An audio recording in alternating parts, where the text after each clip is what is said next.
Bienvenidos, bienvenidas a una nueva semana, a una nueva edición de MBD Noticias. ¿Cómo están? Espero que estén muy bien. ¿Cómo estás, Martín? ¿Cómo anda, Juli? Buena semana, gracias por estar como siempre en la pantalla de TV Ciudad para repasar las noticias. Es verdad, y tenemos bastantes. Comenzamos ya sin más porque el fiscal de Corte, Juan Gómez, dijo que Gabriela Fossati tuvo a su disposición todos los recursos de la Fiscalía para la investigación por el caso Astesiano. Según Gómez, el acuerdo abreviado que se alcanzó la semana pasada fue conveniente y garantiza que no haya impunidad. Y siguen apareciendo familiares de Astesiano que ahora aseguraron que la denuncia contra el referente Frente Amplista de Seguridad, Gustavo Leal, se realizó bajo presión y sugirieron que el gobierno le soltó la mano al ex jefe de la seguridad presidencial.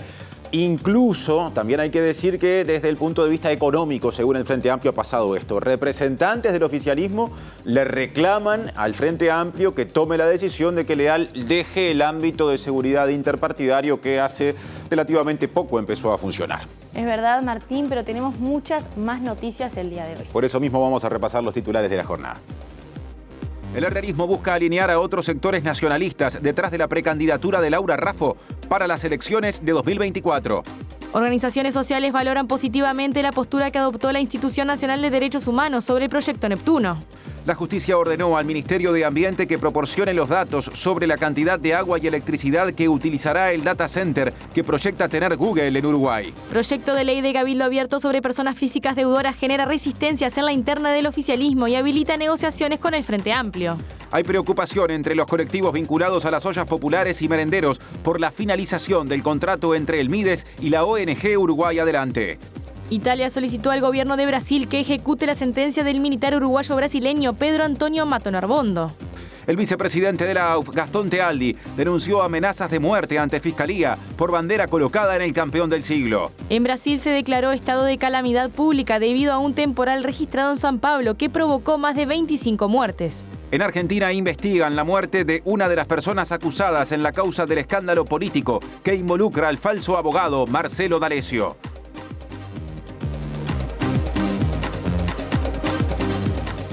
Aquí TV Ciudad, como siempre, a través de la web tvciudad.uy también se puede seguir la programación entera, incluyendo esta edición informativa. Va a repasar Móvil de Arranque ahora Julieta Núñez Tomás.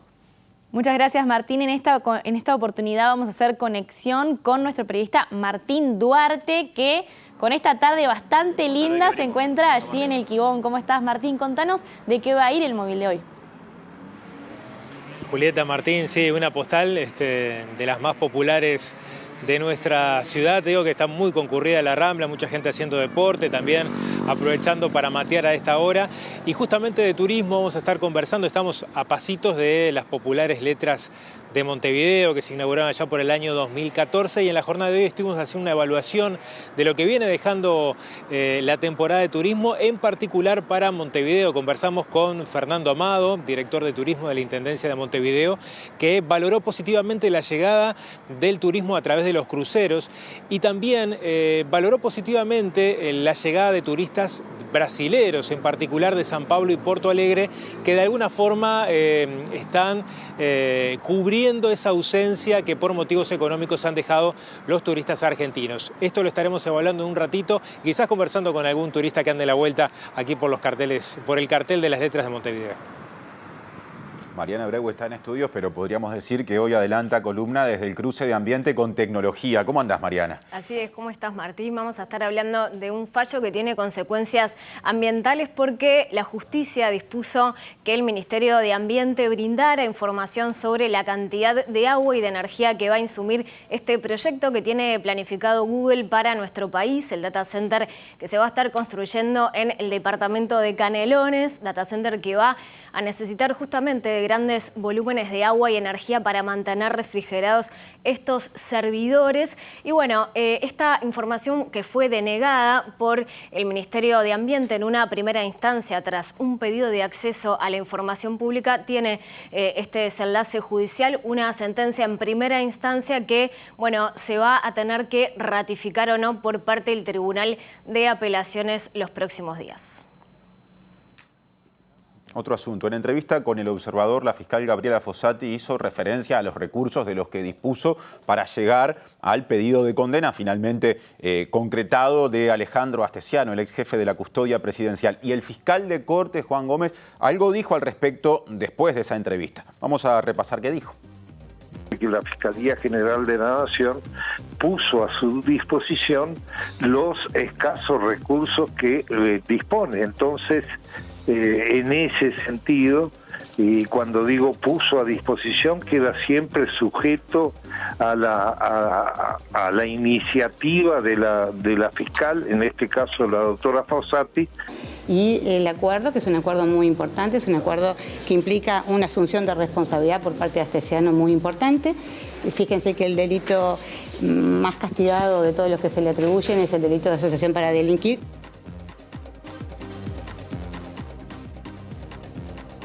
Arrancamos ya con este tema que veíamos recién, Martín, porque un familiar de Astesiano dijo, como comentábamos al inicio, que el gobierno le soltó la mano al ex jefe de custodia presidencial. Sí, esto se informó hoy por la mañana en Radio Sarandí citando una fuente. A propósito, la fuente también aseguró que la esposa de Astesiano durante un tiempo recibió $500 mensuales que provendrían del gobierno, monto que recientemente habría dejado de percibir. Además, se agregó que la denuncia administrativa que Astesiano presentó contra el referente Frente Amplista de Seguridad, Gustavo Leal, habría sido realizada bajo presión. Y algo mencionaba al comienzo de la edición de hoy. El abogado colorado Andrés Ojeda dijo en Montevideo Portal que Leal debería dejar de ser el representante del Frente Amplio en la comisión conformada por el Ministerio del Interior para encontrar un acuerdo multipartidario en materia de seguridad.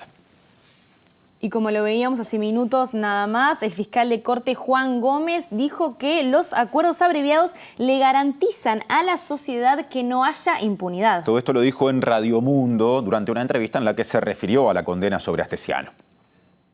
En diálogo con el diario El Observador, la fiscal Gabriela Fossati se mostró muy satisfecha por el acuerdo abreviado que permitió la condena de Alejandro Astesiano y sostuvo que un juicio oral contra el ex custodio presidencial habría requerido recurso y tiempo que su oficina no tiene. En ese marco, Juan Gómez afirmó que se otorgaron los recursos necesarios.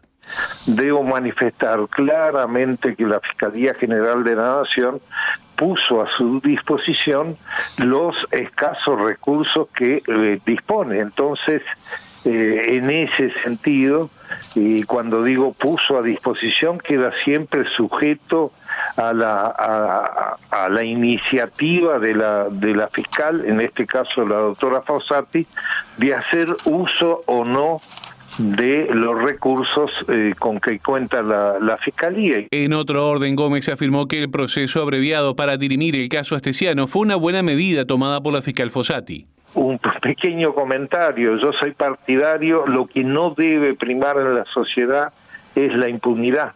Yo soy partidario muchas veces cuando se manejan evidencias que puedan ser muy discutidas en un juicio oral y público, la solución del abreviado garantiza a la sociedad que no hay impunidad. En ese sentido, así hemos trabajado y no nos merece otro comentario de que es una resolución de un conflicto adoptado con responsabilidad por una fiscal que ha trabajado en un caso.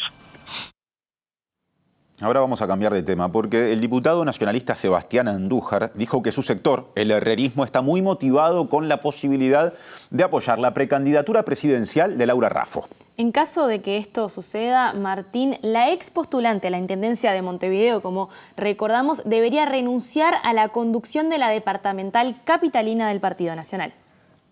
Estamos en un proceso de construcción que nos tiene muy motivados. Primero porque entendemos que la persona tiene aptitudes y puede encabezar un buen proyecto político. Estamos creando un espacio de confluencia que no se limita solamente a los herreristas, un espacio de confluencia que va a tener una mixtura muy importante dentro del partido. Es más, soy de los que considero que el partido se va a manejar en base a mixturas y no en aquellas polarizaciones que existían entre el herrerismo y el buchonismo. Y Laura nos representa un buen proyecto que te reitero la palabra, nos tiene muy motivados y que lo definimos como, más allá de la dicotomía que se pueda analizar, lo definimos como la continuidad con cambio, que creo que es el éxito que puede tener este gobierno con la impronta de otra persona o de otro grupo de compañeros que se ayornen mucho más a la situación que el mundo vive. Andújar dijo que de ser candidata presidencial, Raffo deberá dejar la conducción de la departamental de Montevideo, lo que recordó que es un cargo institucional del partido y no del gobierno ni remunerado. Simplemente es encabezar un proyecto político en un determinado lugar, para un determinado territorio. Por suerte es una persona que va mucho más allá de las fronteras del departamento de Montevideo y bueno, lógicamente si se va a concentrar en lo que es la candidatura y encabezar ese proyecto político, lo lógico es que deje por un tiempo su actividad y su responsabilidad circunscrita solo al departamento de Montevideo. Dijo que eso no implica que se desbarranque ningún proyecto departamental, que no pueden ser solo de una persona y que Raffo deja bases sólidas para acceder al gobierno de Montevideo y además que tiene aptitudes para conducir un proyecto nacional.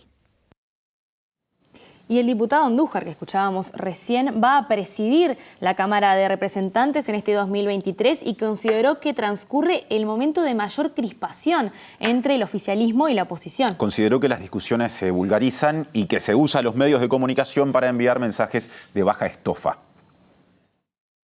Estamos en un momento muy complejo. Estamos en un momento, yo te diría, crítico, con mayor crispación, por lo menos de lo que yo recuerdo. Los enfrentamientos no conducen a nada positivo, sobre todo si las discusiones se vulgarizan. Hay cosas que nos deberían, por lo menos, tener más unidos, porque son temas de alta sensibilidad que afectan a la población. Nos debería tener unido aquello de las luchas por la igualdad, por la inclusión social, por la pobreza, por la salud mental. O sea, hay una cantidad de cuestiones que hoy tendrían que tener a los parlamentarios mucho más unidos y bajar ese tono de enfrentamiento que no conduce a nada. Voy a hacer lo posible para generar esos ámbitos de diálogo que por lo menos dentro del Parlamento haya o se recapacite un poco sobre la situación en la cual vivimos hoy, que no es la mejor desde el punto de vista del relacionamiento y enfrentamiento. Andújar dijo que cumplir con los cometidos innatos de la institución, que es legislar y controlar al Poder Ejecutivo, es el primer objetivo. No tiene conceptos refundacionales, pero sí tener una impronta de mayor comunicación entre la sociedad y sus representantes en el Parlamento, lo que debe incluir cambios tecnológicos. Hay que sumarle más contenido a la comunicación, no para competir con la prensa, pero sí para mantener más informado a nuestros representados. Y quizás, si el consenso nos permite, tratar de transmitir las comisiones para que la gente pueda apreciar cómo es el contenido, cómo se trabaja, cómo son las discusiones, no solamente las que están en las sesiones curriculares, en las ordinarias, sino también en las comisiones permanentes. Ahora cambiamos de tema otra vez, porque el gobierno trabaja en un proyecto de ley para reestructurar las deudas de personas físicas y al mismo tiempo Cabildo Abierto y el Frente Amplio negocian para tratar de acercarse a una iniciativa común vinculada al mismo tema. Es verdad, desde noviembre persisten diferencias a la interna de la coalición de gobierno. Entonces, el Partido Nacional rechazó aprobar en el plenario del Senado un proyecto de Cabildo Abierto que había estado aprobado en comisión. Posteriormente comenzaron las negociaciones entre el partido del senador Guido Manini Ríos y el Frente Amplio, y según fuentes opositoras, hay algunos avances para que se presente un proyecto de ley en marzo tras el receso parlamentario. La iniciativa cabildante planteaba reestructurar las deudas tomadas con empresas prestamistas por personas que no tengan más de una vivienda y un ingreso anual inferior a las 120.000 unidades reajustables, en un contexto que se considera de alto endeudamiento en la sociedad. Sin embargo, la ministra de Economía y Finanzas, Azucena Arbeleche, dijo recientemente que ese proyecto debería tener cambios importantes para que el gobierno lo respalde. A propósito, un legislador nacionalista consultado por MBD Noticias afirmó que la bancada del partido de gobierno espera por una iniciativa sobre el tema que elaboren el MEF, que están elaborando en este momento, el MEF y el Banco Central. Seguimos repasando otros asuntos, porque el vocero de la Coordinadora Popular y Solidaria Ollas por Vida Digna, Esteban Corrales, se mostró preocupado por el cercano vencimiento del convenio entre el Ministerio de Desarrollo Social y la ONG Uruguay Adelante, que provee alimentos a ollas populares y también a merenderos de Montevideo y del área metropolitana. Este vínculo termina el 28 de febrero y, según el activista, el panorama es complicado. Básicamente las ollas continuamos, o sea, la tarea continúa, la demanda de alimentos en los territorios sigue estable, eso no ha disminuido, lo que sí, digamos, el esfuerzo se siente. Para este 2023, bueno, las noticias ya empezaron no siendo buenas, porque el MIDE, antes de cortar el vínculo con Uruguay Adelante, ya había dejado de entregar insumos clave, como ser huevos y harina, sobre todo para merenderos. Pensemos que son los lugares donde más niños se atienden, ¿no?, en el universo olla y merenderos populares. Y bueno, eso ya había sido una realidad. Después, para adelante, nosotros vemos esto con mucha incertidumbre. Primero, y queda claro que cuando el año pasado la coordinadora, a través de los informes que se hicieron públicos, denunció la situación de inseguridad alimentaria que se vivía en los territorios de muchos lugares del Uruguay, la reacción de querer invisibilizar el fenómeno desde las propias autoridades es contradictoria con esta actitud ahora de reforzar el plan de alimentación a través del INDA. Este refuerzo del INDA, que se planteó incluso en las instancias presupuestales anteriores, no queda claro la instrumentación, el teléfono que se ha dado para contactar a la gente colapsó, las personas en los territorios no saben bien cuál va a ser la dinámica ni de qué manera. Y tengamos en cuenta de que se está hablando de un plan que incluye la entrega de alrededor de 10.000 porciones de comida diarias y que eso no cubre, pero ni por asomo, el volumen de alimentos que se brinda y que se comparte en las ollas y merenderos populares. Además de estos cuestionamientos que escuchábamos recién, Martín, la Coordinadora Popular y Solidaria volvió a hablar sobre la denuncia que hizo en noviembre el MIDES por supuestos hechos de apariencia delictiva en ollas populares de Montevideo. Sí, Corrales subrayó que no hay novedades porque, a su entender, fue una jugada para la tribuna.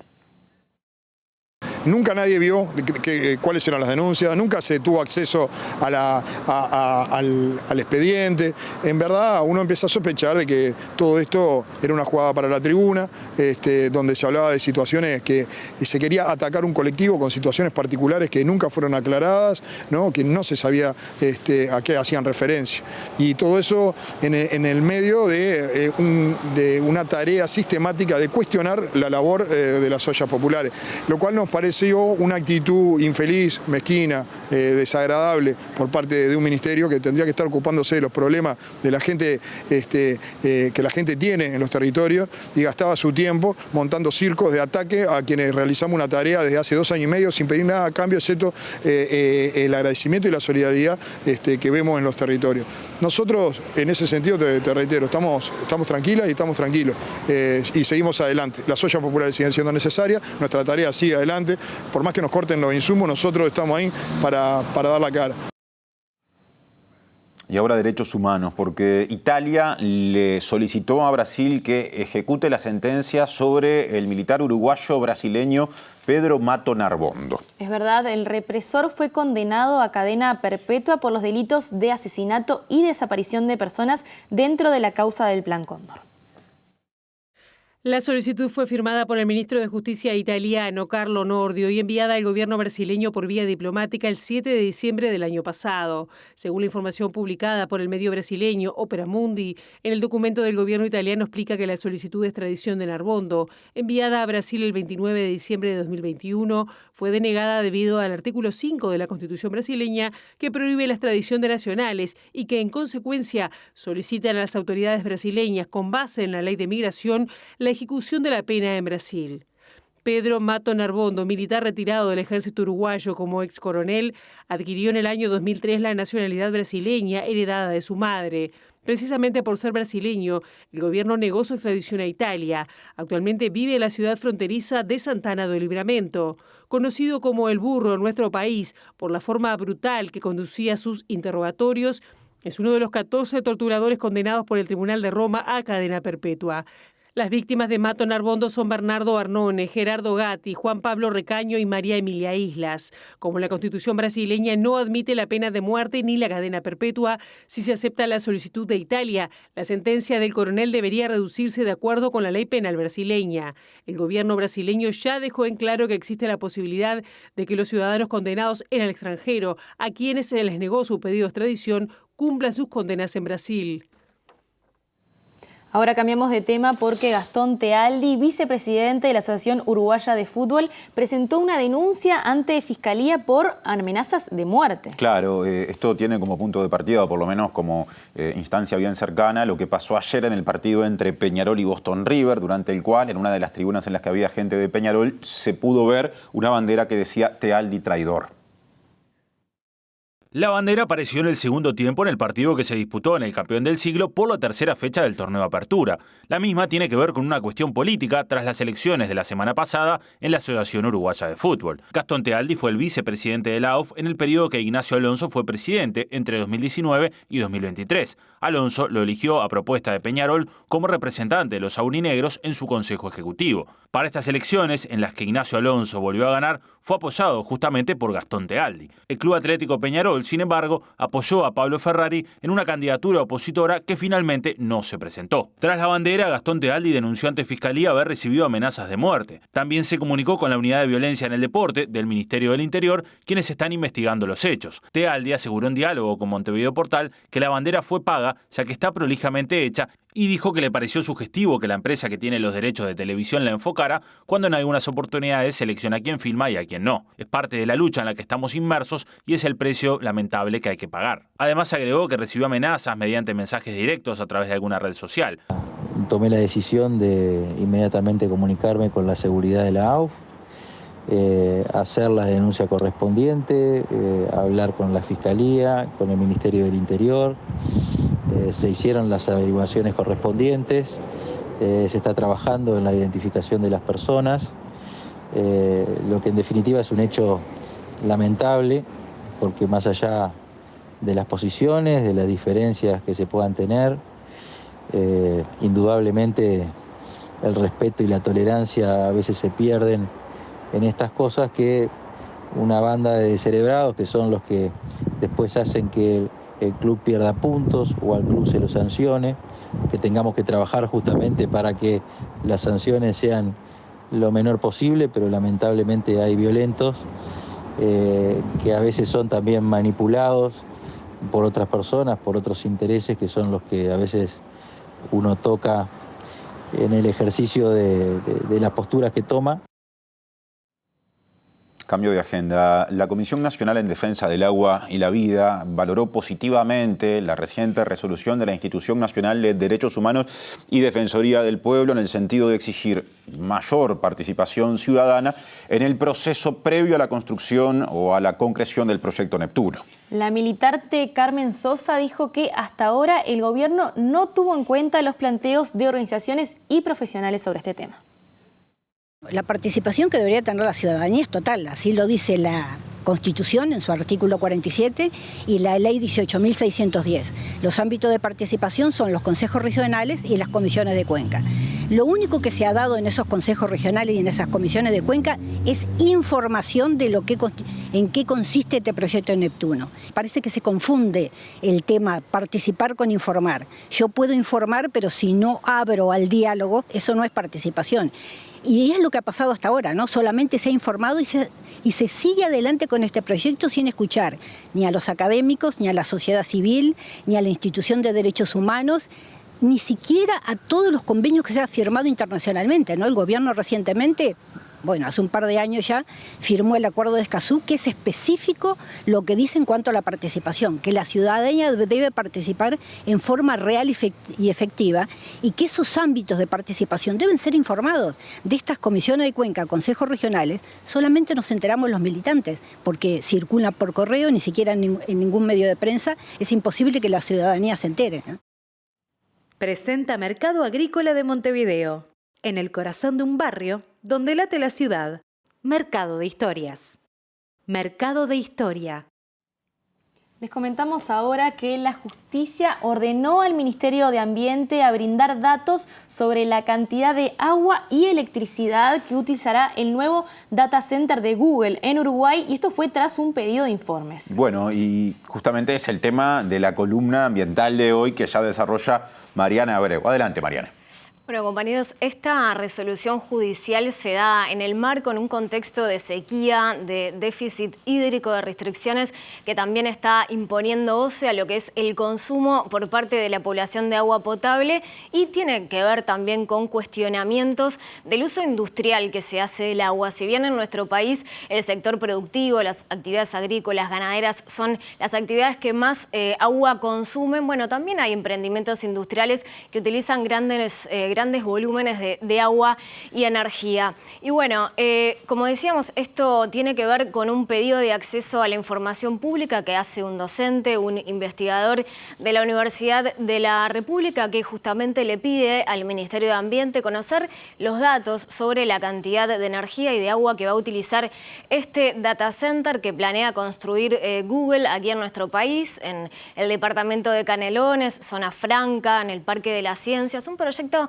que empieza a gestarse desde hace años. Las negociaciones que se han mantenido en absoluta confidencialidad comenzaron en el último gobierno de Tabaré Vázquez, y la reserva se ha mantenido en el tiempo. Y si bien no ha habido avances en términos visibles y tangibles, bueno, sabemos que la empresa continúa trabajando en este proyecto y hay muy poca información sobre los detalles. El proyecto ha evolucionado, pero en el documento, el único que ha trascendido públicamente, un documento presentado por una subsidiaria de esta firma, subsidiaria de Google, en 2020, como decía, bueno, este documento además establece que el agua para el funcionamiento del data center, sobre todo para lo que es el sistema de refrigeración de los servidores, ¿no? Un data center es una gran instalación que tiene equipamiento informático, servidores que necesitan estar a temperatura adecuada, y para esto se necesita energía y o agua. Y en este caso, según este documento, que decíamos que es el único que se conoce, va a salir o va a ser suministrada por parte de OCE. Y bueno, el Ministerio de Ambiente niega esta información, niega este pedido de acceso amparándose en el secreto comercial. Esto por una resolución anterior de la entonces DINAMA que, bueno, consideraba esta información secreta, amparada en el secreto industrial, y el docente Daniel Pena, que es quien realiza este pedido de acceso a la información, va un paso más. Cuando la información es negada, se puede recurrir a la justicia, y la justicia en primera instancia lo que hace es dar la razón al demandante y, bueno, exigir al Ministerio de Ambiente que proporcione estos datos. El Ministerio de Ambiente apeló esta resolución, por lo tanto el Tribunal de Apelaciones en los próximos días nada más va a estar dando una sentencia definitiva sobre este asunto. Vamos a escuchar a Daniel Pena, quien es el investigador que presentó este pedido de acceso a la información.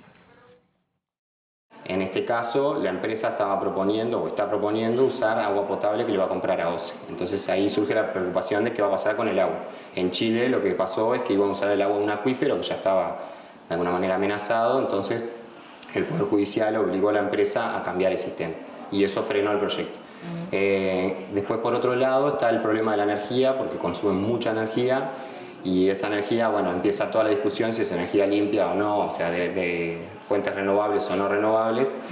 Y bueno, en el caso de Uruguay, el tema que tenemos es que si bien el 76% de la matriz productiva de energía es renovable, de hidroeléctricas, eólicas, fotovoltaica, biomasa, gran parte de ellas depende de las condiciones climáticas. Por ejemplo, en este momento de sequía, las hidroeléctricas casi no se pueden utilizar, se usan muy poco, entonces eso implica que se están utilizando más las centrales térmicas, que lo que hacen es quemar combustible y eso libera dióxido de carbono, que aumenta el calentamiento global.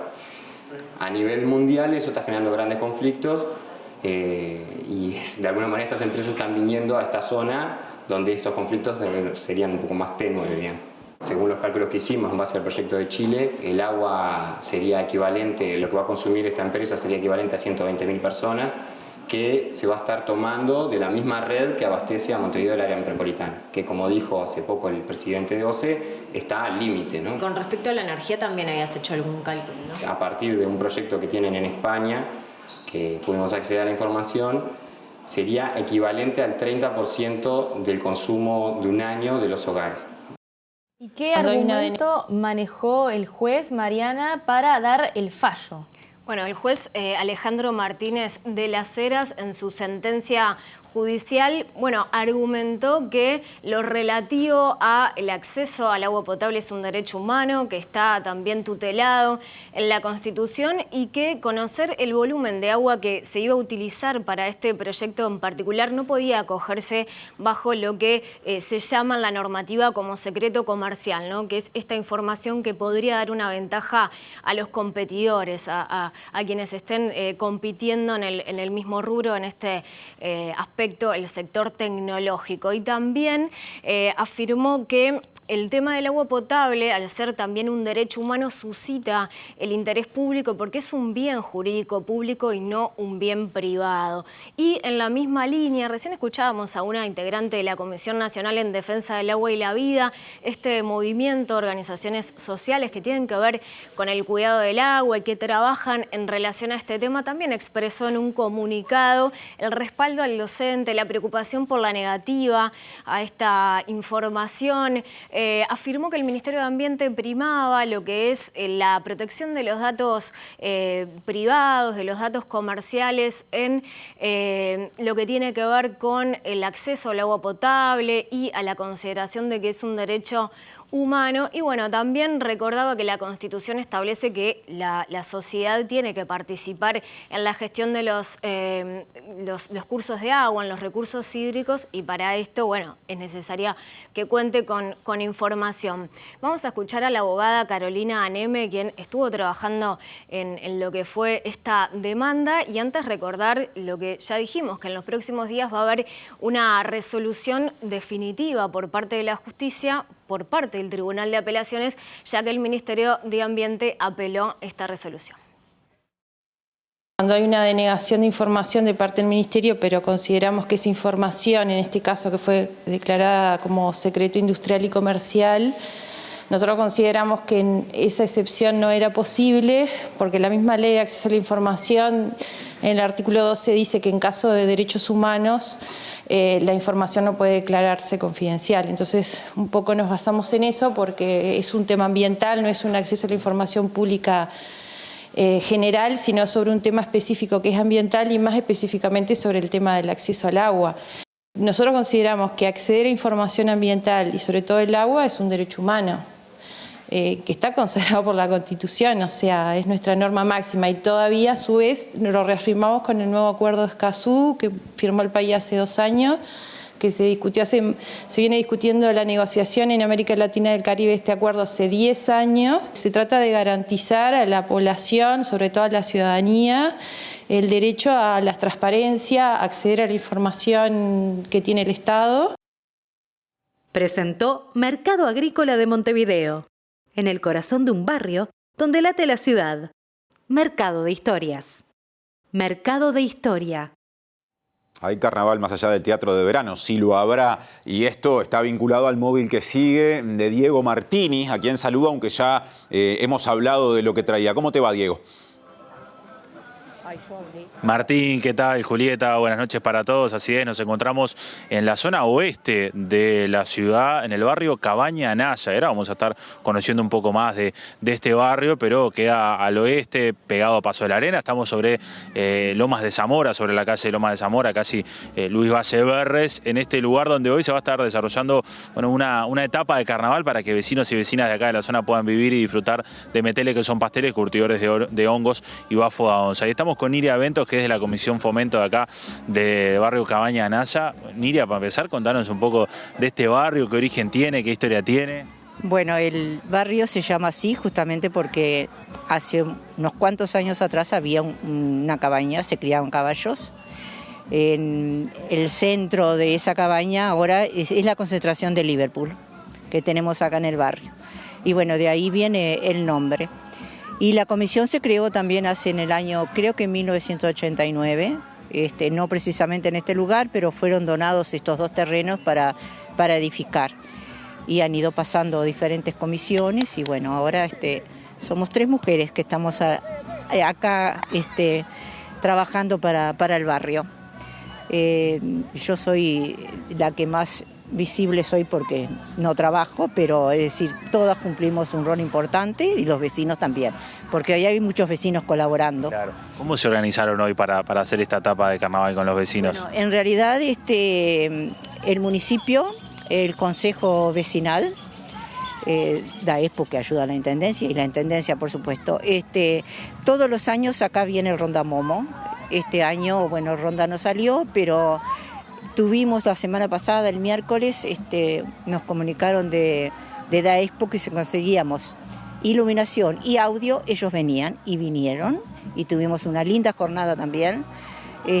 Es el momento de la convocatoria para todo el barrio, disfrutan del carnaval.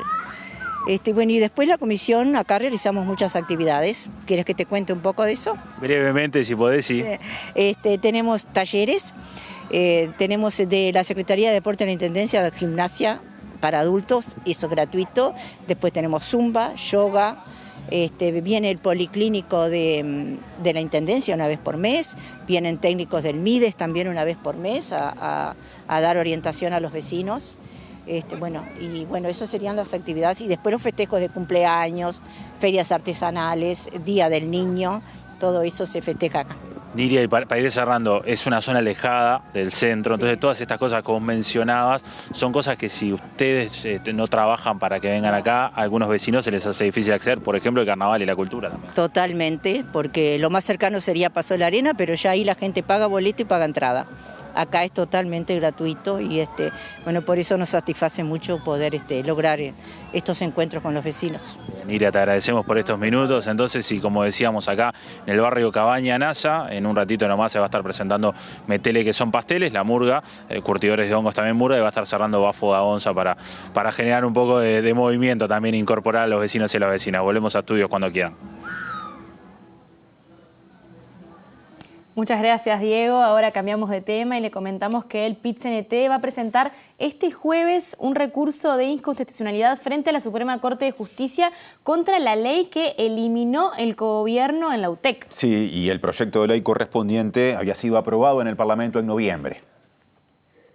El próximo jueves, por la mañana, vamos a estar presentando la inconstitucionalidad de la ley 20.096.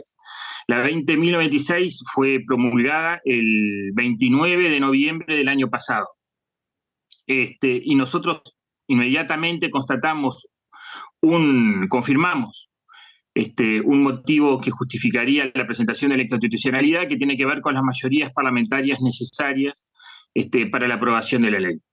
Hicimos público nuestro parecer y el propio Ministerio de Educación y Cultura reconoce la potencialidad de inconstitucionalidad de esa ley. El Poder Ejecutivo envió un nuevo proyecto al Parlamento, un mes después de entrar en vigencia la ley, menos de un mes, manda un nuevo proyecto que anula esa ley y propone una nueva ley con 2 artículos. El primero de ellos es derógase la 20.096, que a menos de un mes había sido aprobada, y el artículo 2 es la misma ley, cortada y pegada en otro proyecto. Lo que para nosotros es un manoseo institucional, o sea, no se puede estar tratando a las instituciones públicas de esa manera. Seguimos con agenda sindical porque el presidente del Zunca, Daniel Liberio, reclamó discutir la distribución del crecimiento del sector de la construcción y también planteó la necesidad de hacer cambios en términos de negociación colectiva en ese sector de actividad. Esas fueron algunas de las definiciones que se tomaron en el 18º Congreso del Sindicato que fue celebrado recientemente. Mirando en perspectiva hacia adelante, yo tengo 2 otros objetivos centrales enseguida. Primero tiene que ver con seguir peleando para intentar frenar lo que es una reforma de la seguridad social que es salvaje con el conjunto de los trabajadores y las trabajadoras. Lo segundo, lo que tiene que ver con el trabajo que venimos haciendo para la concreción del 3er Congreso del Pueblo, objetivo de nuestra central. Y lo tercero que también ubicamos ahí, lo que tiene que ver con la 10ª ronda de Consejo Salario, que nosotros somos los primeros a ser convocados allá por el mes de abril, y está claro que esa ronda de Consejo Salario tiene muchos desafíos. Primero porque se ha intentado modificar lo que son los criterios para la acción colectiva, eso dejando mucho más complejos los trabajadores y trabajadoras para poder avanzar, dando mejores condiciones para el sector empresarial en esa mesa de negociación. Y lo segundo, que está claro, que nosotros analizamos que el Producto Interno, el PBI sectorial, el crecimiento que hubo en la industria de la construcción, amerita discutir cómo se distribuye ese crecimiento. En ese sentido, los trabajadores definimos que vamos a ir a esa ronda de Consejo Salario a discutir cómo somos parte de la distribución de ese crecimiento. Y está claro que para nosotros también es muy importante discutir lo que tiene que ver con la inversión pública. Un recorte muy duro que hubo durante 2020 y nosotros pensamos que en esta rendición de cuentas se tiene que revertir eso y generar mayor inversión pública para mejorar las condiciones del conjunto de la población. Cambiamos ahora de tema, Martín. La Organización de Estados Iberoamericanos y el Ministerio de Trabajo y Seguridad Social articulan estrategias para capacitar a emprendedores en nuevas matrices productivas. Claro, y se busca mayor inclusión en el mundo del trabajo. El ministro de Trabajo, Pablo Mieres, y la directora de la Organización de Estados Iberoamericanos en Uruguay, Macarena Lauradó, se reunieron para generar acuerdos sobre la inclusión laboral y el fortalecimiento de las capacitaciones a emprendedores. Entre los ejes de la organización se encuentra seguir mejorando las condiciones de inclusión de personas con discapacidad en el mercado laboral y al mismo tiempo trabajar junto a las empresas para fomentar su incorporación a las distintas industrias. El ministro Mieres destacó la reunión y la importancia de la cooperación internacional para poder enfrentar los desafíos y necesidades del mercado laboral actual. Bueno, sin duda que es parte de lo que para nosotros son los desafíos de las relaciones internacionales, de la cooperación a nivel internacional, y en este sentido particularmente estos temas relacionados con la integración, con lo que implican los desafíos de una participación social y laboral que sea realmente integradora de las distintas perspectivas y del pluralismo y de la tolerancia. La capacidad de aceptar las diferencias me parece que son componentes centrales, ¿no es verdad?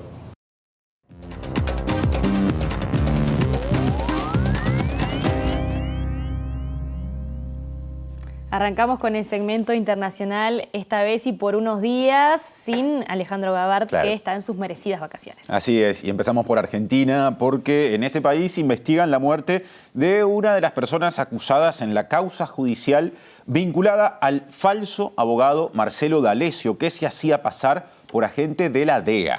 El fallecido oficiaba como custodio de D'Alessio y debía enfrentar un juicio oral por el que ya estaba procesado por asociación ilícita, extorsión y tráfico de influencias.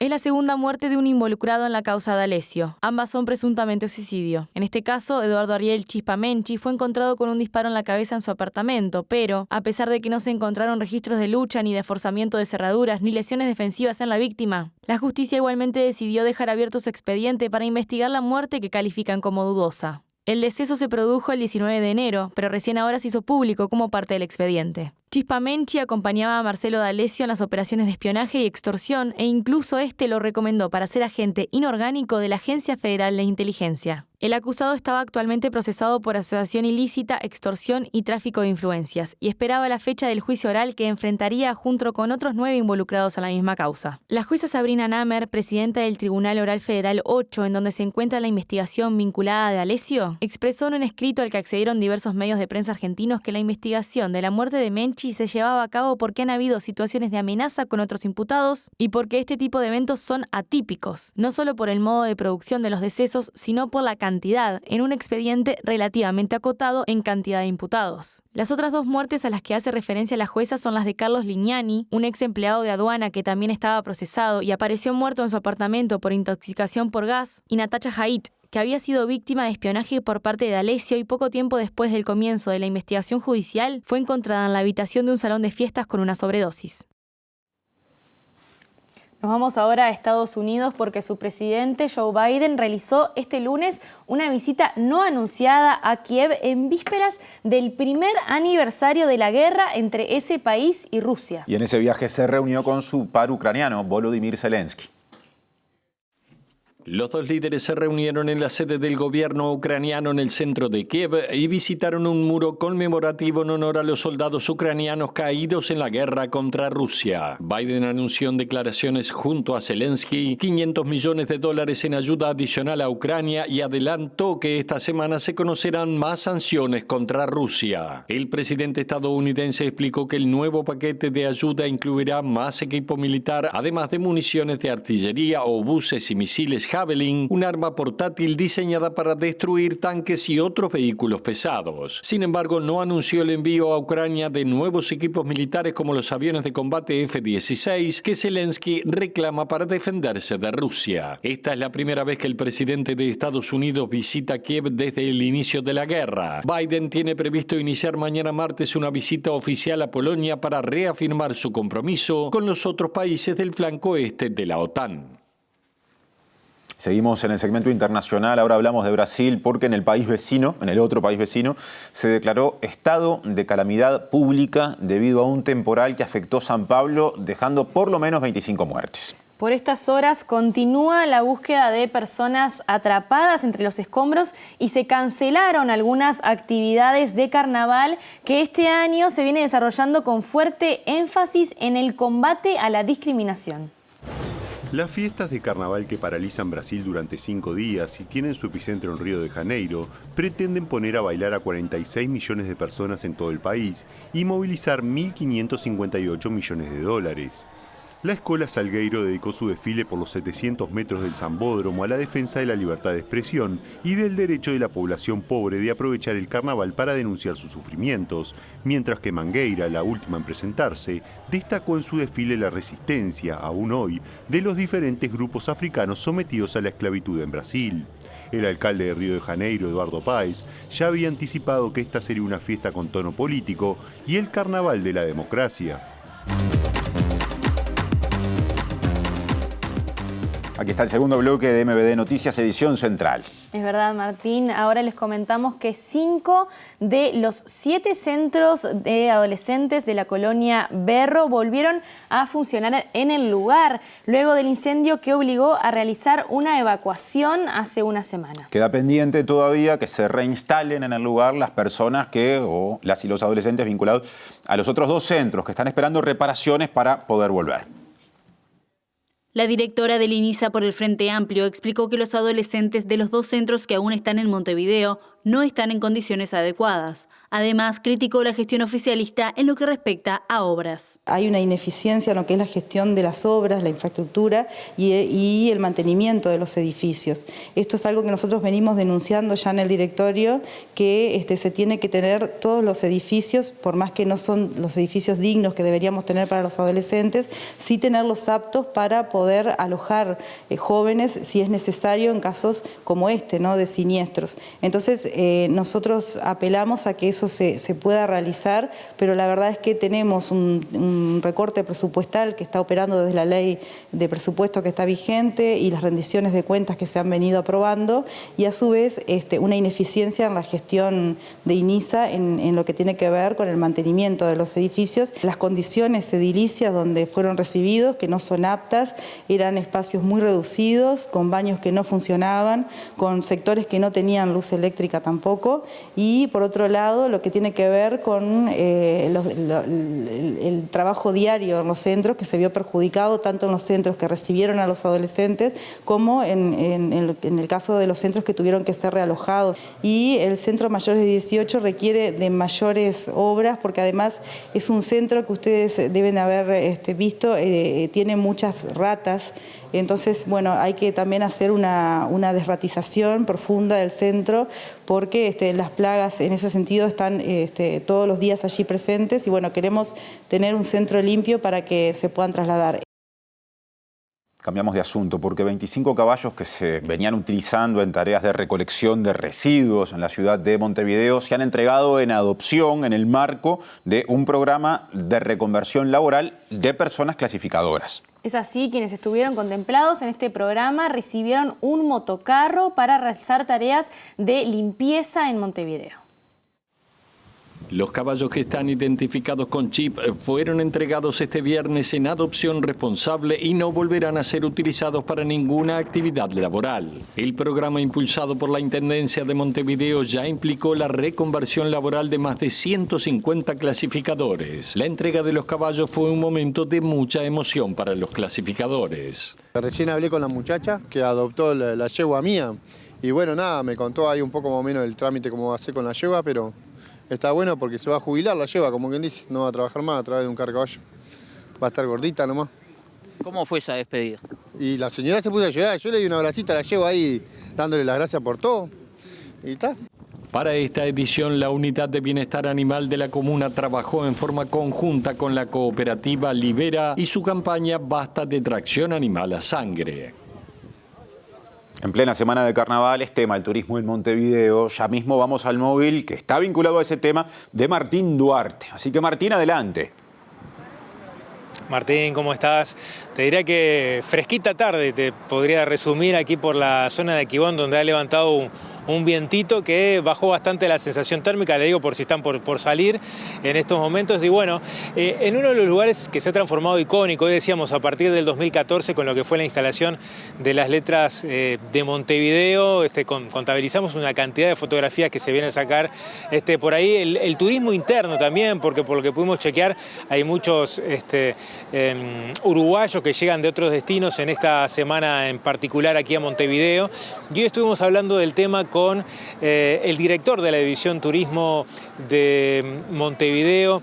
Estamos hablando de Fernando Amado, que evaluó positivamente lo que se viene desarrollando de esta temporada, en particular con la llegada de cruceros al puerto de Montevideo, que ha dado una dinámica a la industria, no solamente vinculada directamente al turismo, sino también a lo que es el transporte, la gastronomía, valorándolo positivamente. Y por otro lado, le preguntábamos también cuánto había impactado la economía, en particular Argentina, en la llegada de turistas. Preparamos este informe para compartir con ustedes, decíamos, con Fernando Amado, del director de turismo de la Intendencia. Del punto de vista puro y duro turístico, ¿no?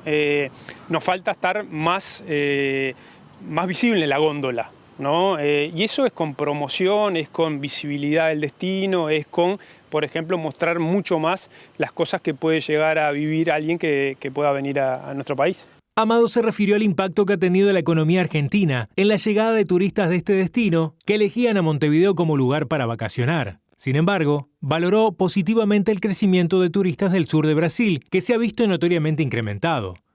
Si vamos a los registros históricos, es evidente que los ciudadanos argentinos eran los segundos mayores visitantes que teníamos y que seguimos teniendo igual en Montevideo. Lo que ha crecido mucho porcentualmente son los brasileros. Sobre todo, además, hemos podido, porque tenemos un observatorio turístico con Big Data en la Intendencia de Montevideo, en la División de Turismo, y además cruzamos datos también con el Ministerio de Turismo para mejorar y saber bien de dónde está viniendo y dónde hay que apuntar también la promoción. Ha crecido mucho desde la zona paulista, o sea, San Pablo, y de San Pablo hacia abajo, Porto Alegre, ha mejorado muchísimo. No ha sido tan sencillo lograr cautivar más arriba. La llegada de cruceros también ha generado la reactivación de sectores de transporte y gastronomía en la ciudad. Nos podemos permitir decir de que es una temporada realmente muy positiva, que para que tengan una idea, ya hemos logrado superar el número de 90 escalas en Montevideo y todavía quedan 59 de aquí hasta principios de abril.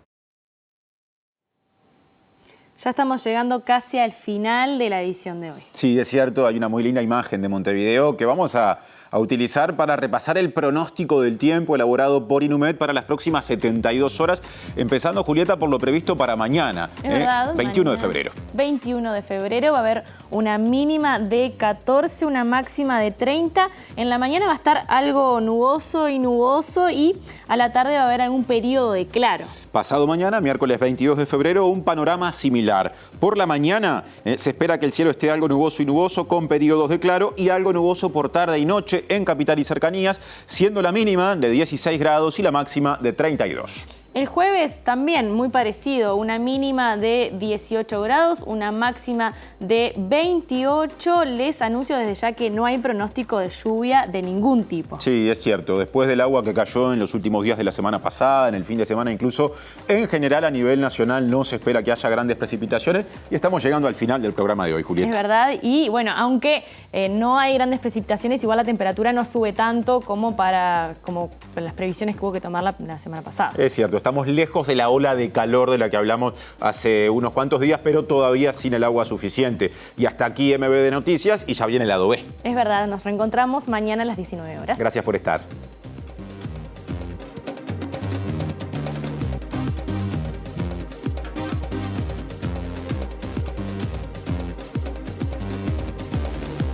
Familiares de Astesiano aseguraron que la denuncia contra el referente Frente Amplista de Seguridad, Gustavo Leal, se realizó bajo presión y sugirieron que el gobierno le soltó la mano.